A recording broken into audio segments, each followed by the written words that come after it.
Thank you, Katarina. Thank you, Dr. Belcom. Welcome again to this beautiful 24th anniversary of the Women's Federation for World Peace here in New Jersey, the Garden State. And as I looked in the hotel, there's all these flowers on the floor. We see the circles in the hall. And that is the atmosphere we're trying to create here through this anniversary this year. As we just survived some very intense elections, we feel we need a little uplift, right? We need a little joy, a little happiness, a little oasis. So this is your garden here that we are creating for you and with you. So thank you for coming and making it happen. Give yourself a round of applause.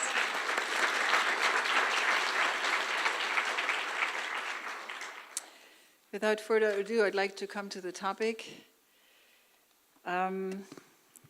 We are here tonight and throughout this assembly to build bridges from the present time, which is marked with stress, divisions, racial conflict, domestic violence, and so forth, to the future, a better future that is of joy and happiness, and most of all, lasting peace.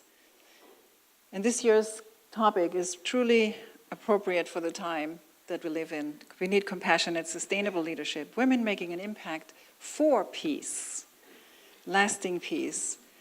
And that is exactly the vision of and mission of Women's Federation for World Peace, national and international. All the activities we're doing, and we don't go into detail today, are really born out of the desire to create peace. And how do we do this? We come from a different place than where we are at right now. It has to come from a different place. Do you agree? Peace has not been possible so far. But if it is to be possible, it has to come from a different place.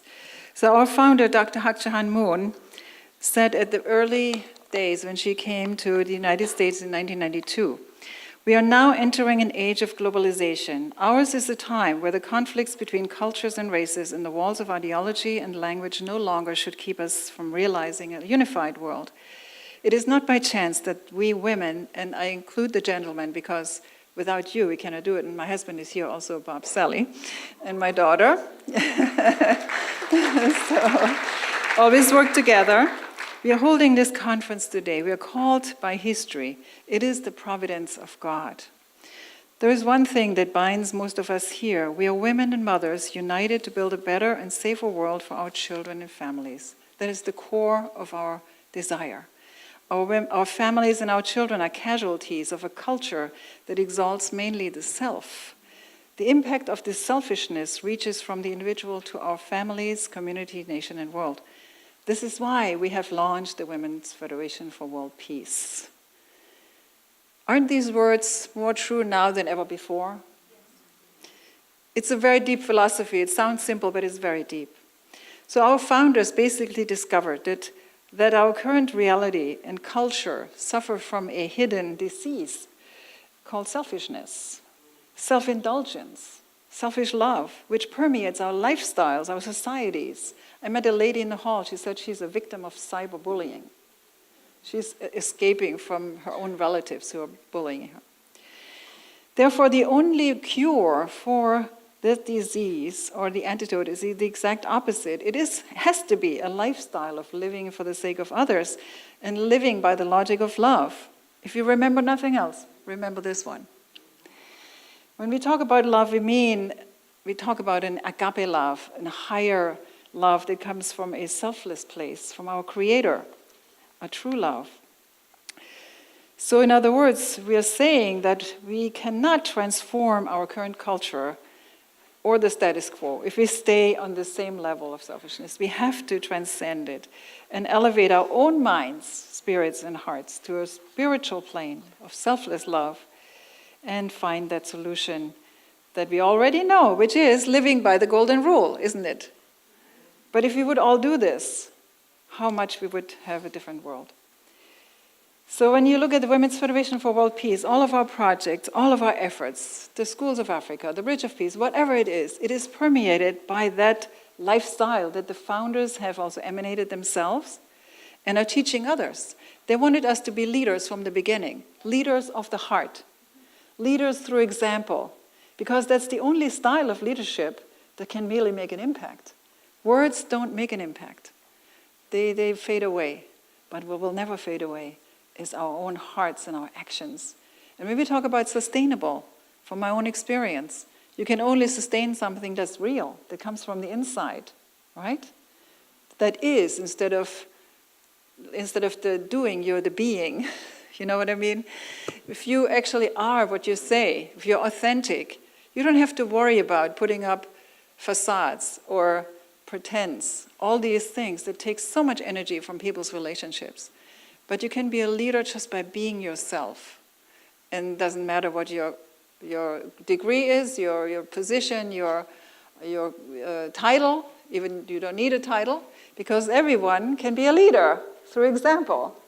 And that's what Dr. Martin Luther King said. He said, everyone is already a leader, or can be a leader, because everyone can serve. And so we begin with service. That's also what we teach in Women's Federation through the projects. With the service, we develop our hearts. And we have to come from that head to the heart, where we can come to a place of equality, right? Let's give that a round of applause. We begin to be people of the heart. And so our conference is designed to bring us to the heart and to not only learn from others before us. And we need teachers, we need examples to follow, we need mentors, right? But we also need to practice with one another and help one another. So tonight we have the wonderful opportunity to actually practice leadership of the heart as we all participate in the Bridge of Peace. I think it's cutting edge stuff, you know?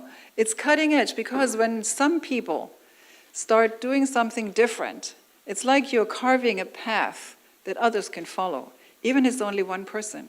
Or if it's only 2 or 3. You're blazing a trail, and our founders have blazed that trail. We're following now, and we're creating a bigger and bigger avenue for others to follow. So this Bridge of Peace has been around for 24 years. Let's give that a round of applause, by the way. 24 years, everywhere in the world. So now, in America, we need that Bridge of Peace. We need it to heal the wounds of this land, to go beyond the divisive thinking and acting and so forth. So we want to begin a revolution here tonight, actually. A revolution of selflessness that can expand beyond these walls and can really bring healing to this nation and to ourselves. So I'm grateful that we can do this again tonight. We all want to become a Bridge of Peace ourselves, wherever we go. We don't need the stage.